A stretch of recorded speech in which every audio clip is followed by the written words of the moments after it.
Hi Year 4 and welcome back to Storytime. I'm going to carry on reading the one and only Ivan. More paintings. George calls out to Julia. He's done for the night.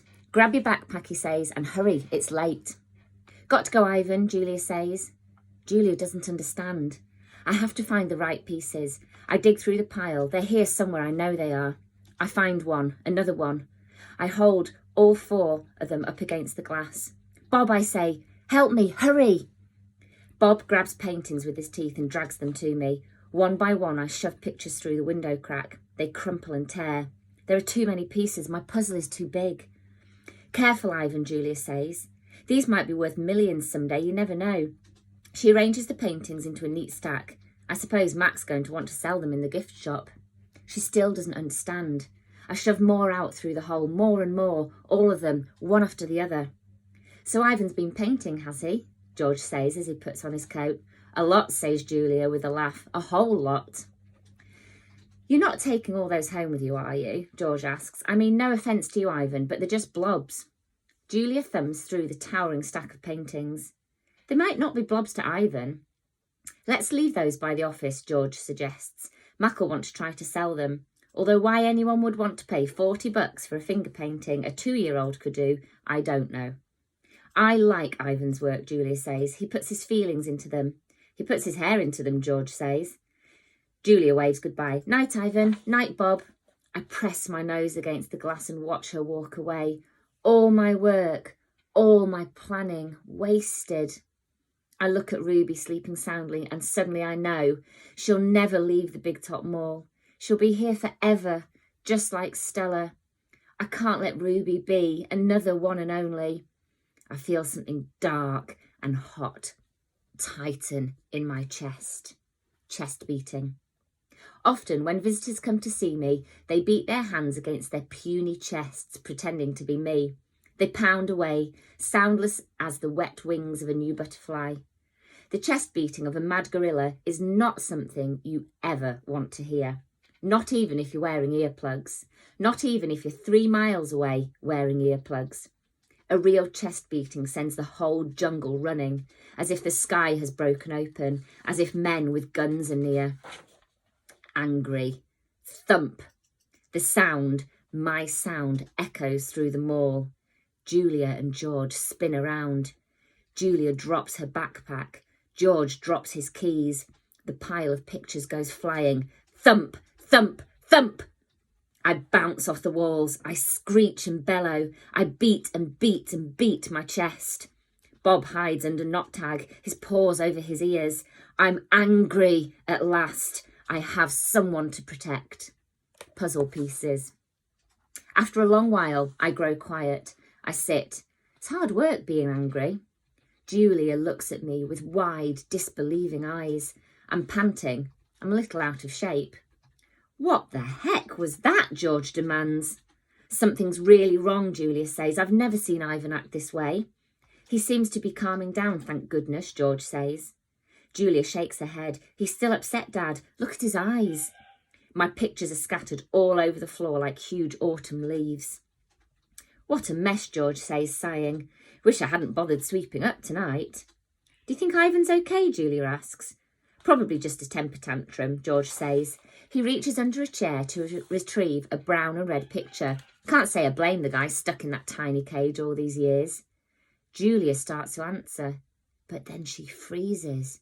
She cocks her head. She stares at her feet where my picture lie in disarray. Dad, she whispers, come and see this. I'm sure he's another Rembrandt, George says. Let's pick these up and get going, Jules. I'm exhausted. Dad, she says again seriously, look at this. George follows her gaze. I see blobs. Many, many blobs, along with the occasional swirl. Please, can we go home now? Dad, that's an H. Julia kneels down, straightening one of the pictures, then another. That's an H, and here, she grabs more pictures. Put this one here, and I don't know, maybe that one's an E? George rubs his eyes. I hold my breath. Julia is running now. She picks up one picture, sets down another. It's like a puzzle, Dad. This is something. It's a word, maybe words, and a picture of something, a giant picture. Jules, George says, this is crazy. but he's looking at the floor too, wandering from picture to picture and scratching his head. H, Julia says. E, O, ho? Julia chews her lip. H, E, O, and that looks a lot like an I. H, E, O, I. George writes in the air with his fingers. I, E, O, H. Not the letter, an actual I. And that's a foot, or maybe a tree, and a trunk. Dad, I think that's a trunk. Julia runs to my window. Ivan, she whispers, what did you make? I stare back. I cross my arms. This is taking much longer than I thought it would. Humans, pff, sometimes they make chimps look smart.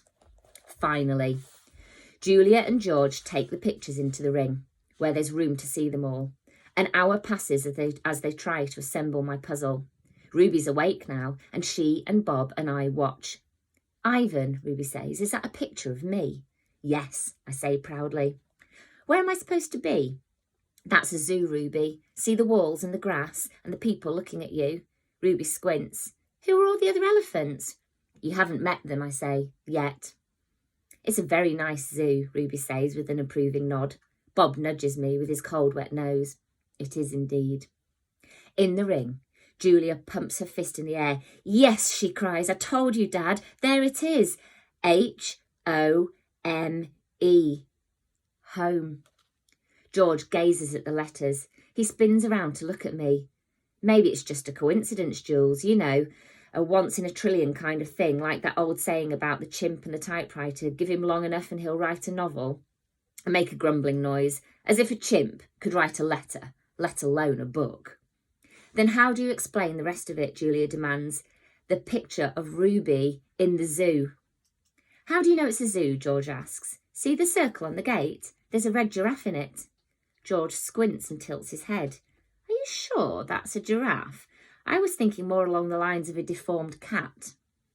It's the logo for the zoo, Dad. It's on all their signs. Explain that.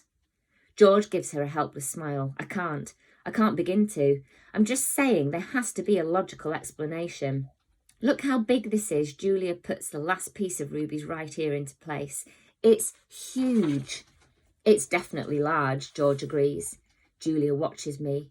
She chews on her thumbnail. I see the question in her eyes. She turns back to the paintings and stares at them, looking, truly looking. A slow smile dawns on Julia's face. Dad, she says, I have an idea, a big idea. Julia races around the edge of my painting with her arms spread wide. Billboard big. I'm not following you. I think this is meant to be on a billboard. That's what Ivan wants. George crosses his arms over his chest. What Ivan wants, he repeats slowly. And you know this because you two have been chatting? Because I'm an artist and he's an artist. Uh-huh, says George. Julia clasps her hands together. Come on, Dad, I'm begging you. George shakes his head. No, I'm not doing that. No billboard, no way. I'll get the ladder, Julia says. You get the glue. I know it's dark out, but the billboard's lit. Mac'll fire me, Jules. Julia considers. But think of the publicity, Dad. Everybody will want to know about Ruby.